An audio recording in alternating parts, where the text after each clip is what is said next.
నమస్తే అండి. నమస్తే సార్. పేరండి? కృష్ణప్రసాద్ అండి. కృష్ణప్రసాద్ గారు, ఇప్పుడు భారతదేశంలో అతిపెద్ద ఎన్నిక జరగబోతుంది. మనం ప్రధానమంత్రిని ఎన్నుకునే ఎన్నిక. ఈసారి ఏ పార్టీ లీడ్లో వస్తుంది? ఎవరు మనకి ప్రధానమంత్రిగా కాబోతున్నారు?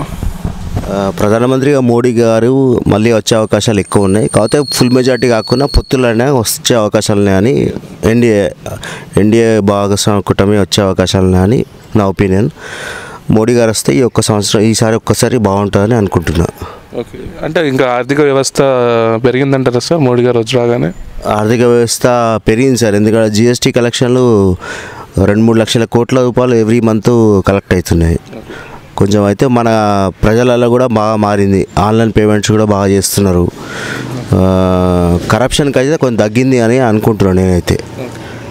ఆన్లైన్ పేమెంట్ వల్ల కూడా చాలా వరకు లిక్విడ్ క్యాష్ పెట్టుకోకుండా అందరూ ఆన్లైన్ పేమెంట్కు అలవాటు అయ్యారు.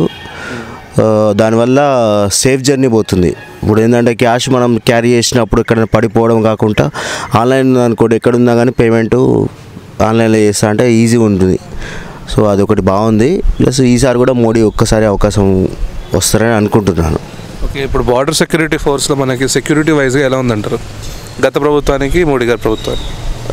ఇప్పుడైతే బాగుంది సార్. ఇప్పుడు ఏంటంటే ఎవరైనా అటాక్ చేయడానికి వస్తే ఇమ్మీడియట్గా రియాక్షన్ ఉంటుంది. ఇంతకుముందు కొంచెం అధికారులతో మాట్లాడి వాళ్ళు పర్మిషన్ ఇచ్చే వరకు వెయిట్ చేసేది. ఇప్పుడు ఏంటంటే డైరెక్ట్గా అటాక్ చేస్తున్నారు. సో దానివల్ల మన దేశం కూడా కొంచెం ఎటువంటి ఇబ్బందులు లేకుండా ఉంటుందని అనుకుంటున్నా. ఇప్పుడు కోవిడ్ పాండమిక్ సిచ్యువేషన్ తర్వాత ఎలా ఉంది మన ప్రభుత్వం పనితీరు? ఎలా ఉంది?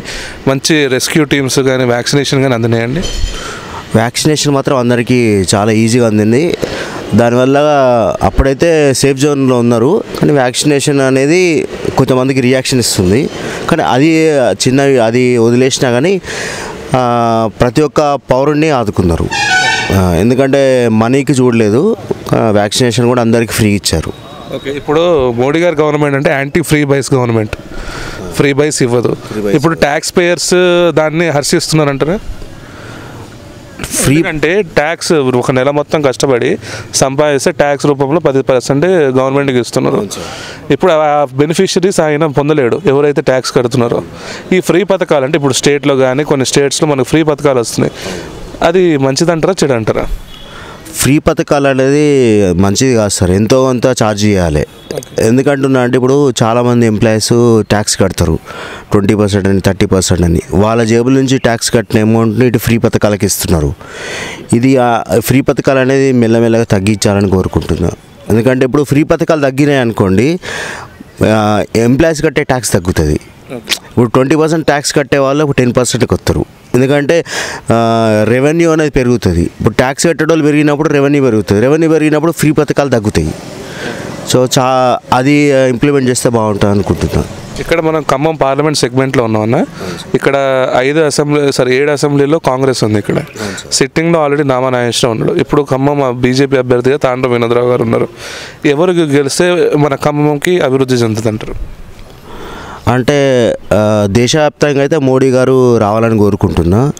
మన తెలంగాణలో అయితే ఇప్పుడు ఖమ్మం సీట్ అంటే తాండ్ర గారు నిలబడుతుంది. 30% అవకాశం ఉంది. ఒకవేళ ఆయన ప్రజల ఆదరణ ఒకవేళ పొంది గెలవాలని కోరుకుంటున్నా.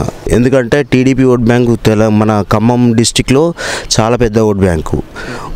వాళ్ళ ఓట్ బ్యాంకు బీజేపీకి కన్వర్ట్ అయితే మెజార్టీ ఓట్ బ్యాంక్ వస్తుంది. ఇప్పుడు మనం చూస్తే దేశంలో ప్రధానమంత్రి ఉంటున్నారు. ఇక్కడ లోకల్లో సేమ్ అదే పార్టీ ఎంపీ అయితే బెటర్ అంటారా, లేకపోతే డిఫరెంట్ పార్టీ ఎంపీ అయితే బెటరా?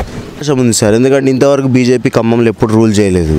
కానీ ఒకసారి అవకాశం ఇస్తే వాళ్ళు కూడా ఎట్లా చేస్తారనేది తెలుస్తుంది అని నా ఒపీనియన్.